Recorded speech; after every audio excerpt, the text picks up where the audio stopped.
నమస్తే గురువుగారు. నమస్కారం మా పల్లవి. గురువుగారు, హస్త నక్షత్రం వాళ్ళు గుణగుణాలు కానీ లక్షణాలు ఎలా ఉంటాయి, వాళ్ళ స్వభావాలు? హస్త నక్షత్రం వాళ్ళకి స్టెబిలిటీ తక్కువ ఉంటుంది, ఉమ్, బుద్ధి బలం ఎక్కువ ఉంటుంది. ఉమ్, ఇది కన్యా రాశిలోకి వస్తుంది. చిరంజీవి గారు మెగాస్టార్ని చూస్తే మీరు హస్త నక్షత్రం వాళ్ళ లక్షణాలను పోల్చుకోవచ్చు. ఆయన అదే నక్షత్రం. అదే నక్షత్రం మృదు స్వభావం, ఎవరినేమండు. ఉమ్, ఆయన వెళ్ళి ఆయన దగ్గర జేబులో డబ్బులు లాగేసుకున్న ఆయన ఏమన్నా కూడా ఏమండి పాపం ఉమ్, ఆ విధంగా హస్త నక్షత్రం వాళ్ళ మెతగ్గానే వీళ్ళు ఉండడం అనేటటువంటిది ఉంటుంది. ఉమ్. వీళ్ళు హస్త నక్షత్రం వాళ్ళు ఎక్కువ స్వీట్లు తింటారు.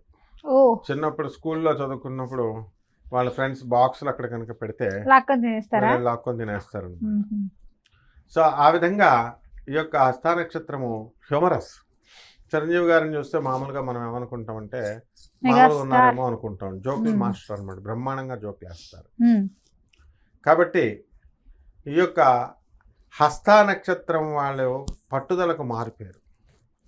చిన్నప్పటి నుంచి కూడా కష్టాలు అనేటటువంటివి ఏముండవు.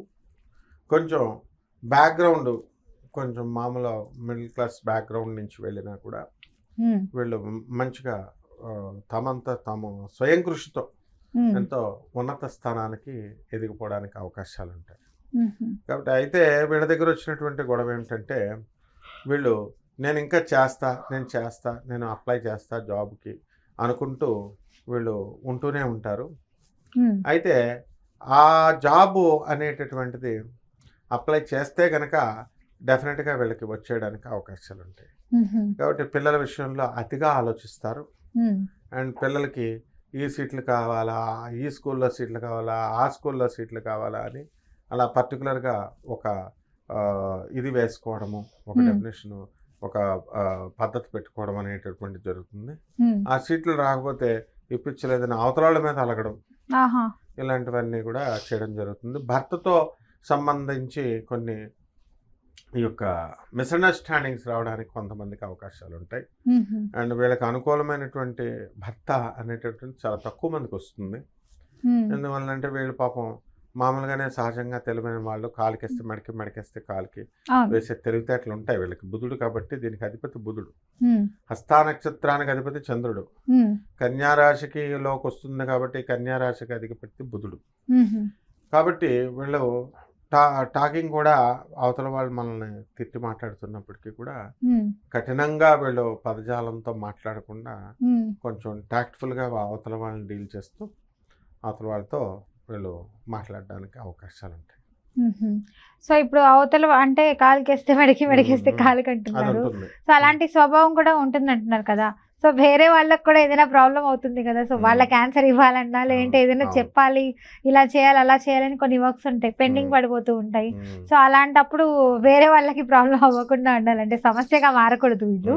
సో అలాంటప్పుడు వీరు ఎలాంటి పరిహారాలు చేసుకుంటే, అంటే ఇంట్లో పరంగా కానీ పిల్లలతో కానీ, సో కొంతమంది కొడుకు తండ్రి తిట్టుకోవడాలు ఇలాంటివి చూస్తూ ఉంటాం మనము. లేదంటే ఆఫీస్లో ఉన్నటువంటి ఏమైతే ఒత్తిడి ఉంటుందో అదంతా ఇంట్లో తీసుకొచ్చి కొంతమంది పంచాయతీలాగా పెడతారు, నువ్వు ఇలా నువ్వు అలా అని చెప్పి. అంటే వాళ్ళని అనలేక ఇంట్లో వాళ్ళ మీద చూపిస్తూ ఉంటారు. సో వాళ్ళ అలాంటి స్వభావం వల్ల కూడా సో ఇంట్లో వాళ్ళు కూడా సఫర్ అవుతూ ఉంటారు. సో అలా కాకుండా అంటే ఆఫీస్లో వరకు మృదుత్వం ఉండి ఇంట్లో ఎట్లంటే అట్లా తిట్టడాలు, సో నువ్వు ఇంత వీళ్ళు ఇలా చేస్తున్నారని చెప్పి కొంచెం ఇంట్లో కొంచెం గడిబిడిగా ఉంటుంది కదా. ఇలాంటివన్నీ ఏం లేకుండా కొంచెం సాఫీగా ఉండాలి. Professional life and personal life ఒక సంతోషం, మానసిక ఒత్తిడి లేకుండా సో హ్యాపీగా ఉండాలంటే ఎలాంటి పరిహారాలు చేసుకుంటే మంచిది ఈ నక్షత్రం వాళ్ళు? మొట్టమొదట మీరు సత్పురుషులతో తిరగాలి. ఫస్ట్ సత్సంగత్యే నిస్సంగత్వం. గురువుగారు, మీరు సత్పురుషులతో తిరగాలంటారు. ఈ రోజుల్లో ఎవరున్నారు చెప్పండి? అవును, అంటే ఉన్నంతలోనే. సో అలాంటి వాళ్ళతోనే వర్క్లు ఉంటాయి, లేదంటే వాళ్ళతోనే బయటికి వెళ్ళాల్సింది ఉంటుంది.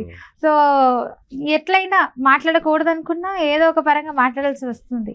సో వాళ్ళ పని మనం చేయాలి, మన పని వాళ్ళు చేయాలంటే మనం వాళ్ళతో మిత్రత్వం ఉండాలి. సో అలాంటప్పుడు ఎలా ఉండాలి చెప్పండి? అప్పుడు వీళ్ళు మనం సెలెక్టివ్ ఫ్రెండ్స్తో మనం సెలెక్టివ్గా కనుక ఉండకపోతే మనం దెబ్బతినడానికి అవకాశాలు ఉంటాయి. కాబట్టి ఇది చంద్రమహాదశతో ప్రారంభమవుతుంది. ఈ యొక్క చంద్ర జపం చేసుకోవాలా, చంద్ర స్తోత్రాలు చదవాలా. చంద్రుడికి కిలోంపావు బియ్యాన్ని, ఆ తర్వాత మళ్ళా చక్కగా తెలుపు రంగు వస్త్రాల నుంచి మ్మ్. పేద బ్రాహ్మణులకి సోమవారం నాడు ఉదయం 7 గంటలకి దానం చేసుకోవాలి. మ్మ్. అలాగే దశమహావిద్యల్లో ఒకటైనటువంటి చక్కగా బగలాముఖి అమ్మవారి యొక్క హోమాన్ని వీళ్ళ ఇళ్లలో జరిపించుకోవడం, మ్మ్. అలాగే బగలాముఖి అమ్మవారి యొక్క మంత్రాన్ని జపించడం ద్వారా వీళ్ళకి అనేకమైనటువంటి లాభాలు వీళ్ళకి కలుగుతాయి అన్నమాట. మ్మ్. అలాగే చక్కగా వీళ్ళు మేడి చెట్టుని పెంచుకోవాలా. మ్మ్. మేడి చెట్టు చుట్టూ దానికి నీళ్లు పోస్తూ దిగంబర దిగంబర మ్మ్. శ్రీపాదవల్లభ దిగంబర అంటూ జపం చేసుకోవాలి. ఈ రకంగా మ్మ్. చేసుకుంటే సరిపోతుందమ్మా. మ్మ్. సో ఇలా చేసుకుంటే మంచి జరుగుతుంది వాళ్ళకి. చాలా చక్కగా చెప్పారు గురుగారు. ధన్యవాదాలు. ధన్యవాదాలు.